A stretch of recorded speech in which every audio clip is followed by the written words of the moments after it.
সময় নকৰোঁ তহঁতৰ এই পেকেজ ডিমাণ্ডবোৰ যে আমি মানি ল'বলৈ অমান্তি হওঁ সেইকাৰণে আমি গুণ্ডা হাৰত মাটি কৰি দেহাৰে ঘাম পেলাই কটা সন্মানৰ ধনকেইটা খৰচ কৰি আই বোপাই যে আমাক পঢ়ুৱাই শুনি ডাঙৰ মানুহ হোৱাৰ সপোন দেখিছিল আই বোপাই সেই সপোনবোৰ তহঁতৰ দৰে দালালৰ ওচৰত আমি বিক্ৰী কৰি দিব নোৱাৰোঁ সেইকাৰণে আমি তহঁতৰ ভাষাত গুণ্ডা বহু কষ্ট কৰি পঢ়ি শুনি দীৰ্ঘ ডিপ্ল'মা গোটাই এটা চৰকাৰী চাকৰি বিচাৰি অফিচে ঘূৰি ফুৰোঁতে এজনী দৰিদ্ৰ ঘৰৰ মৰমীয়াল গাভৰু ছোৱালীয়ে তহঁতৰ দৰে দালালবোৰৰ ওচৰত নিজৰ দেহা পৰ্যন্ত কপি দিব লগা হয় কেৱল মাত্ৰ এটা চৰকাৰী চাকৰিৰ বাবে উপায় নাই ঘৰত নিসহায় মাক দেউতাক বুকুত অযুত সপোন আমাৰ মাজনীয়ে চৰকাৰী চাকৰি কৰিব ধুনীয়া ঘৰ সাজিব আমাৰ দুখৰ দিনবোৰ নাইকিয়া হ'ব আৰু তহঁতি এই সুযোগৰ সুবিধাটো লৈ এটা চাকৰিৰ ৰূপ দেখুৱাই নৰ মাংস ভক্ষণ কৰি নৰ পিপাসুৰ দৰে সিহঁতৰ সকলো অস্তিত্বক নাশত কৰি কোমল মঙবোৰ আজৰি খাওঁ আৰু আমাৰ দৰে ডেকাবোৰে এইবোৰৰ বিৰোধিতা কৰি তহঁতৰ ভদ্ৰতাৰ মুখামেলি সমাজৰ আগত তহঁতৰ নগ্ন ৰূপটো দেখুৱাই দিওঁ সেইবাবে আমি গুণ্ডা গুণ্ডামি তহঁতৰ এই দালাল বাজিৰ বিৰুদ্ধে শিৰ উঠাই প্ৰতিবাদ কৰা আমি গুণ্ডা মনত ৰাখি থবি অসম চৰকাৰৰ চাকৰিৰ ঠিকা লোৱা তহঁতৰ দৰে দালাল হত্যাকাৰী ঘুষখোৰ ভদ্ৰলোকৰ বিৰুদ্ধে এখন সংগ্ৰাম আৰম্ভ কৰিছোঁ আৰু তহঁতৰ ভাষাত গুণ্ডা আখ্যা পোৱা আমাৰ দৰে ডেকাবোৰ এই সংগ্ৰামৰ যোদ্ধা আজি হাজাৰ হাজাৰ যোদ্ধা ওলাই আহিছে তহঁতৰ বিৰুদ্ধে কিমানৰ আখ্যা দিবি গুণ্ডা এই হাজাৰ হাজাৰ গুণ্ডাই গুণ্ডাগিৰি আৰম্ভ কৰিলে তহঁতি তিষ্টিব নোৱাৰা হৈ মনত ৰাখিবি গুণ্ডা নহয় আমি যোদ্ধা তহঁতৰ দৰে দালাল শ্ৰেণী ধ্বংস কৰিবলৈ গুণ্ডাগিৰি আৰম্ভ কৰা আমিবোৰ অক্লান্ত যোদ্ধা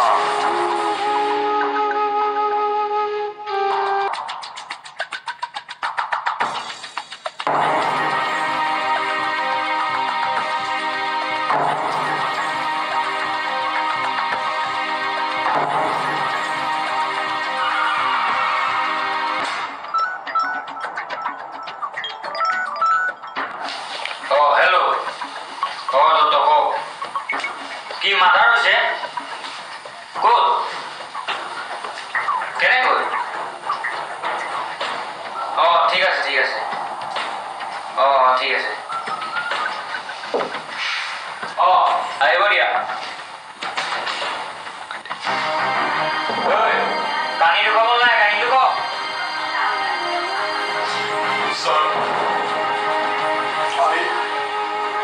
আমি মাতাৰ গৰম বুলি কৰা নাছিলো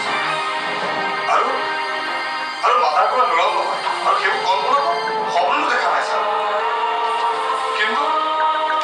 পৰিস্থিতিয়ে বাধ্য কৰা নাজানো কেনেকৈ মাতা কৰিবলগীয়া হ'ব কল্পনাৰ উচিত ছাৰ কিন্তু এটা কথা ছাৰ আমি মাতাৰ পৰা ল'ৰাও নাছিলো আমি কামৰ সন্ধানত নিতৌ আমি চিন্তা বহি থাকোঁ এডোখৰ ঠাইত য'ত নিস্তব্ধতা থাকে য'ত আমি কথাও চিন্তা কৰিব পাৰোঁ তাত আমি বহি থাকোঁ আৰু কামৰ প্ৰতিটো কামৰ কথা চিন্তা কৰোঁ কি কাম কৰিলে আমি আগুৱাই যাব পাৰোঁ সফল দেখা হয় আমি মানুহৰ ওপৰত দেখাব পাৰোঁ কিন্তু বহুত পঢ়ি শুনিলোঁ কিন্তু এটা চাকৰি নাপালোঁ ঘোষ লাগে ঘোষ ইমানটো হৈ যোৱাৰ পাছতো পুলিচক খবৰ দিয়া নাই তহঁতি নিজে এনেকুৱা কিয় কৰিলি কিন্তু কেনেকৈ খবৰ দিম আজিকালি চব পইচাত চলে আমিও দুখীয়া মানুহ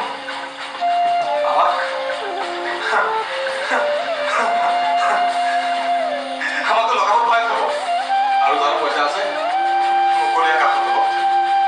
নিমাহ মাহত ঘূৰি ফুৰিব ছাৰ শুনক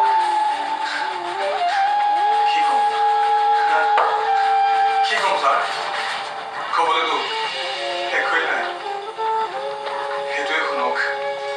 আমাৰ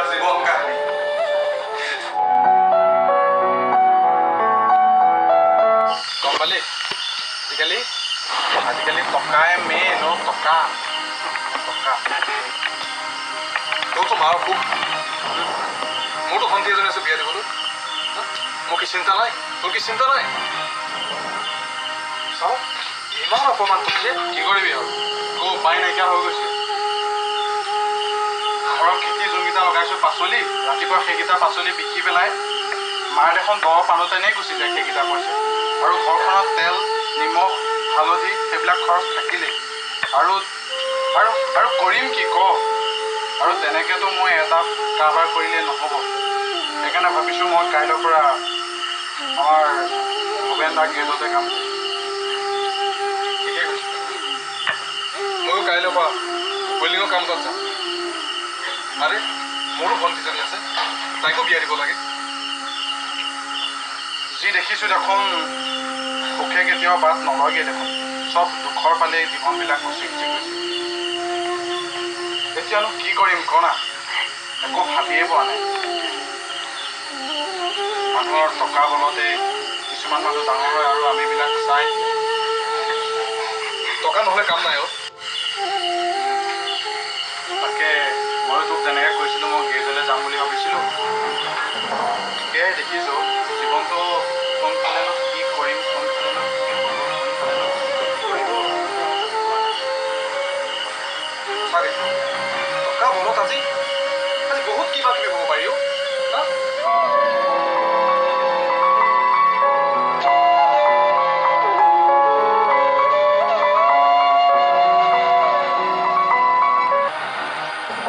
জীৱনটো কোন দিশে গতি কৰিছে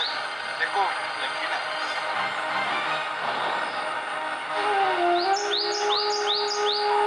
দুখীয়া মানুহ দুখীয়া হৈ জন্ম হোৱাৰ বাবে আজি আকৌ একো ক'ব নোৱাৰো আচলতে দুখীয়া হৈ জন্ম হোৱাটো আমাৰ পাপ আমাৰ জীৱনটো মাজত পৰিশ্ৰম কৰোঁতেই গৈছে কিন্তু মই বুজি পাইছোঁ কিন্তু কি কৰিবি ক আমিবোৰ সৰু মানুহ কাকো ডাঙৰকৈ একো ক'ব নোৱাৰো শিক্ষাও পোৱা নাই ঘৰখনৰ পৰাও শিক্ষা পোৱা নাই যে কাৰোবাক ডাঙৰকৈ কিবা এটা ক'বলৈ নোৱাৰো ক'ব কিন্তু এই ডাঙৰ মানুহবোৰ কি বিচাৰিছা হোটেল শ্বপিং মলত 100-200 টকা বেছিকৈ দিব তেতিয়া তেওঁলোকৰ সন্মান বাঢ়ে আৰু আমাৰ প্ৰাপ্যৰ টকাকেইটাতকৈ 100-200 কমাই দিয়ে এয়া কি বিচাৰো ক সহ্য আৰু কিমান সহ্য কৰিবি সহ্য কৰি কৰি নিজকে ভাগৰুৱা হৈ পৰিছোঁ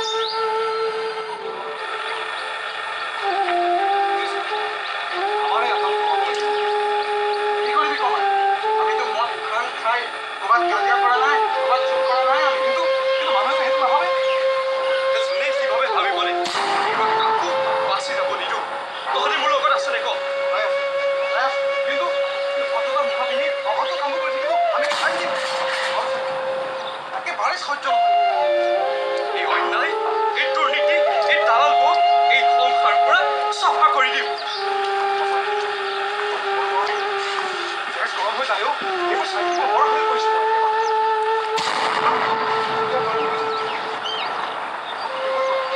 এইবিলাক কথা ভাবিলে ৰাতি টোপনি নাহে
কথাটো কি কৰিলি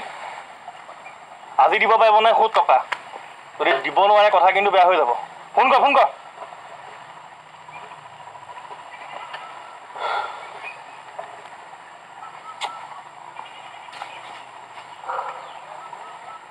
কৰ কৰ জলদি কৰ না কি কৰি আছো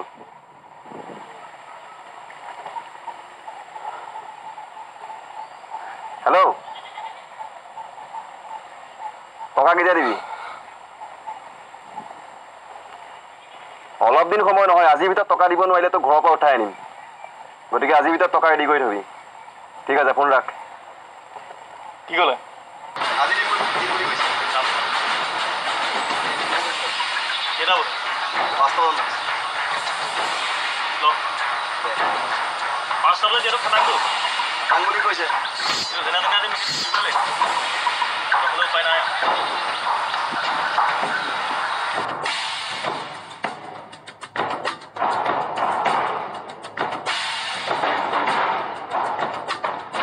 আমাৰ গাঁৱৰ মেম্বাৰো নহয়নে হয় বে ৰখা ধৰ আহি পালেহি ধৰ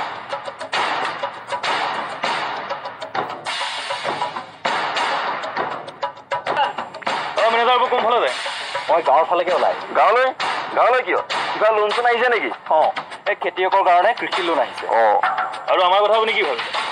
তোমালোকৰ কথা পইচাৰ কথা কৈছোঁ তোমালোককো মই পইচা কেনেকৈ দিম এই কৃষি লোনটো আহিছে গাঁৱৰ দুখীয়া শ্ৰেণীৰ গাঁৱত এই যিখিনিৰ কাৰণে আহিছে তেওঁলোকক যদি নিদিওঁ তাৰ বদলি যদি তোমালোকক দিওঁ ওপৰৰ পৰা মোক কমপ্লেইন কৰিব সেইবাবে মই তোমালোকক দিব নোৱাৰোঁ মই কেইখন ঘৰত মিলি আমাৰ লাভ নাই মাত্ৰ আপুনি এটা কথা কওক আমাক পইচা দিব নে নিদিয়ে মই তোমালোকক এবাৰ নহয় দুবাৰ নহয় 1000 বাৰ কৈছোঁ তোমালোকক মই পইচা নিদিওঁ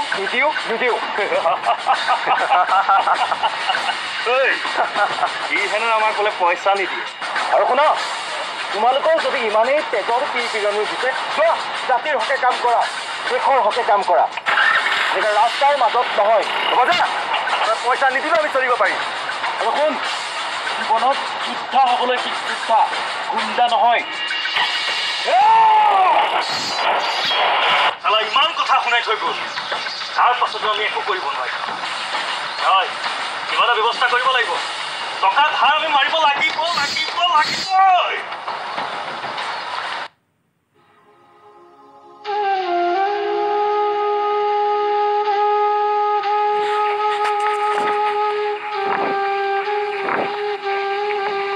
চানি ঐ ৰাতিপুৱা কি কৰি আছো পথাৰলৈ পাচলি কিছুমান দিব লাগে বিচাৰি নিওঁ হয় নেকি ঠিকে আছে দে মোৰ এই কালি বিশ্বখন গাঁৱতে ভাওনা এখন আছিল তাকে অলপ বজাই দিবলৈ গ'লে বজাই আহিলোঁ সিদিনা মানুহে ক'লে তোৰ বোলে মাৰ গাটো বেয়া ভাল পাইছিলে অলপ মাৰ গা ভাল বেয়া আৰু কিনো কবি হেৰিয়তে জীয়াই আছে আৰু তাকে পাচলিকেইটা বোলো বেচি পেলাই কিবা দৰৱ পাতি কিমান আনো হ'ব দে চা চিন্তা নকৰিবি ভগৱানে সকলো ভাল কৰিব দে ঠিক আছে মই এতিয়া গৈ থাকোঁ দে যা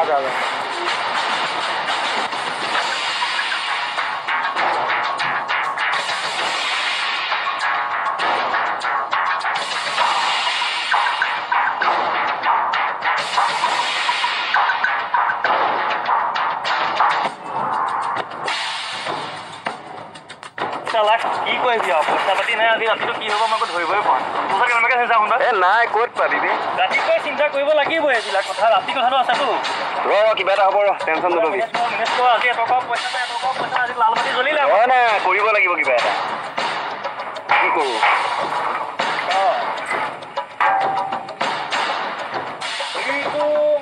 আমাৰ এখন নাই চাকি বজাই আহিছে পাইছে দেই মিলি গ'ল আজি ৰাতিলে আজি মলাইটো যদি ভালকে মিলি যায় মোৰ ফালৰ পৰা ব্যৱস্থা কৰ কৃষ্ণ গোসাঁই বৃন্দাবন কোনখনত বাহিৰ কৰিছিলে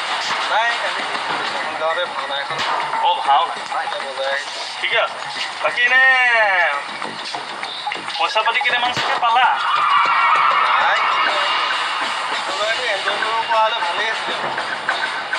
এনজয় সেই দুদিন ধৰি আমি এনজয় কৰাই নাই এনজয়টো বিচাৰি তইহে কৰাবি আমাক কতটো মালটো আছে এই মালটোৱে আমাৰ ৰাতি জগজগৰ সকাম ভাগ হৈ যাব আমি এইকেইটা সদায় সকাম পাতোৱে আজি সকাম ভাগ পাতিম শুনামতে কৰিম নাই বছৰটোতনো প্ৰগ্ৰেম কেইটা পাওঁ যিকেইটা পাওঁ ঘৰখন চলাবলৈকে নাছে চৰকাৰী সাহায্যটো আজিলৈকে একো নাই এই ভাষণ চৰকাৰ মুঠতে মোক পইচা আৰে পইচা হওক আৰে পইচা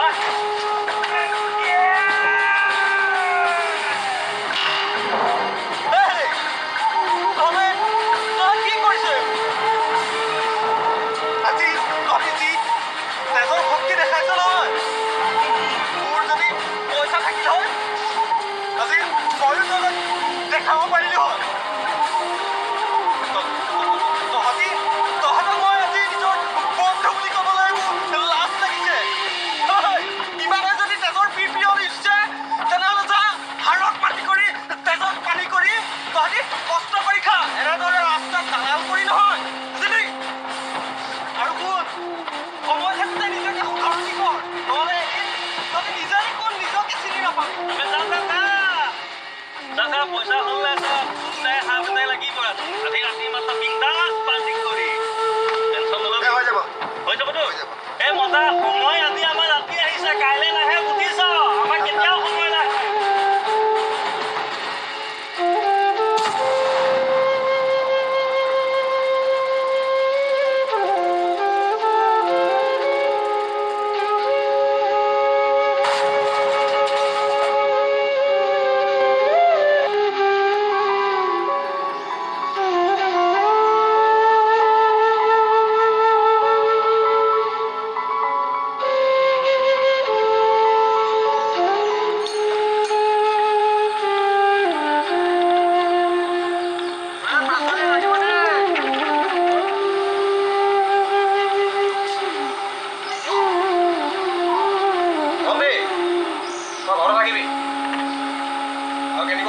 যাবলগীয়া হ'লে জলা সোমাই দিবি দেই মই কামলৈ যাওঁ ছাগলী বান্ধিবি মই আহিব অকণ দেৰি হ'ব ময়ো ৱেল্ডিঙৰ কামৰ বাবে ওলাই আৰু চানি সি ওলাই গ'ল চাইকেল ভাল আমি এনেকৈ দিনবোৰ পাৰ কৰিম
পথাৰৰ ব্যস্ততাৰ মাজতো মিনিটতে টিউচন কৰিবলৈ আৰম্ভ কৰিলে প্ৰতিদিনে নিশা টিউচন কৰে আৰু যিকেইটা পইচা পায় নিজেও চলায় আৰু ঘৰতো চলায় এনেকৈ দিনবোৰ পাৰ হ'বলৈ ধৰিলে আমি সকলো ব্যস্ততাৰ মাজত নিজকে বান্ধি ৰাখিলোঁ হঠাতে আমি কামৰ আহি আছিলোঁ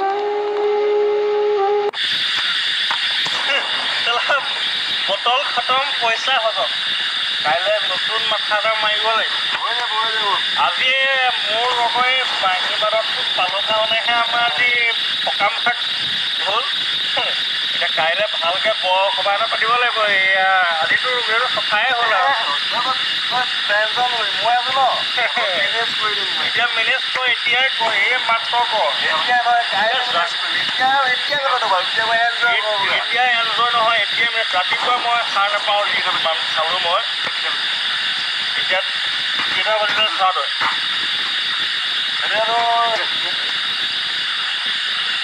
7টামান বাজিলে 7টা বাজিলে এতিয়াতো আমাৰ এইটো ৰাস্তাত হাজিৰা কাম কৰা মানুহবোৰ আহিব আৰু আজি কি বাৰ শনিবাৰ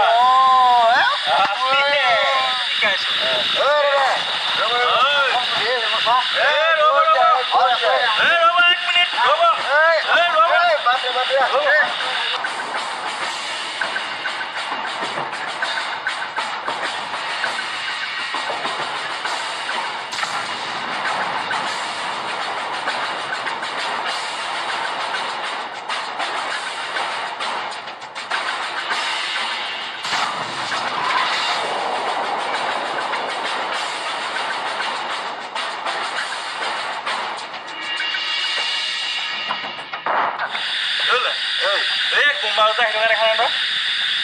মই দেখিছোঁ মোৰ চকুৱে জলচপৰ কিছু ভাবি দুটা আহি থকা দেখা নাই বাৰু মাতে ফুটা নাইকিয়া ভালকৈ চাচোন আহিছে এটা কাম কৰ এইকেইটাকে যদি আমি পঢ়িব পাৰোঁ নহয় কাইলৈ পঢ়িলে আৰু পাৰ্টি আৰু হৈ যাব সকাম হৈ যাব আমাৰ সকাম হৈ যাব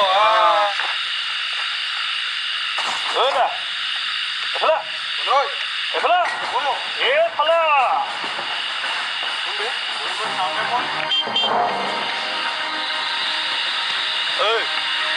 ক'ৰ পৰা আহিছ ক'ৰ পৰা আহিছ আমি কামৰ পৰা আহিছোঁ ধৰিব আমাক এনেকৈ ৰাস্তাত থৈ যে তুমি দাদাগি কৰিছোঁ ঘৰতো আমি একো অপকাৰ কৰা নাই আৰু কিয় তহঁতি ইমান দমত কথা কৈছোঁ আমাৰ ৰাস্তা আহিলে আমি যাওঁ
অবুধ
যোদ্ধা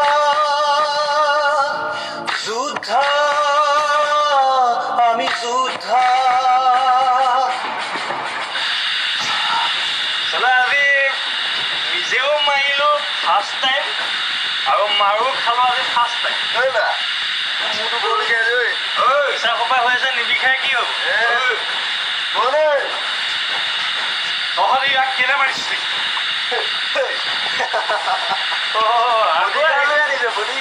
বডিগাৰ্ড লৈ আহিছে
গুণ্ডা নহবি তেজেৰে আঙুলি কৰিম যদি গুণ্ডা হ চৰম শ্ৰীসীমা খাম যদি প্ৰকৃততে যোদ্ধা হ তোৰ লগৰকেইটা প্ৰকৃত যোদ্ধা ল'ৰা তহঁতক মই বাধ্য কৰি ৰেহাই দিবলৈ সুযোগ দিছোঁ তোৰ লগৰকেইটাও বহুত ভদ্ৰ আৰু এজন যোদ্ধা তহঁতৰ কথা মই চিন্তা কৰি তহঁতক ৰেহাই দিবলৈ বাধ্য হৈছোঁ আৰু পাছলৈও যে একো কাম নকৰাকৈ ভালকৈ থাক তাই আশা কৰিছোঁ আৰু কি ক'ম মোক ক'বলৈ কথাই নাই তোৰ ট্ৰিটমেণ্টটো কৰাই ল'বি হ'ব যা শুন সকলো বুলি চাগে নহয় বুজিলি সকলোকে একে চকুৰে নাচাবি তই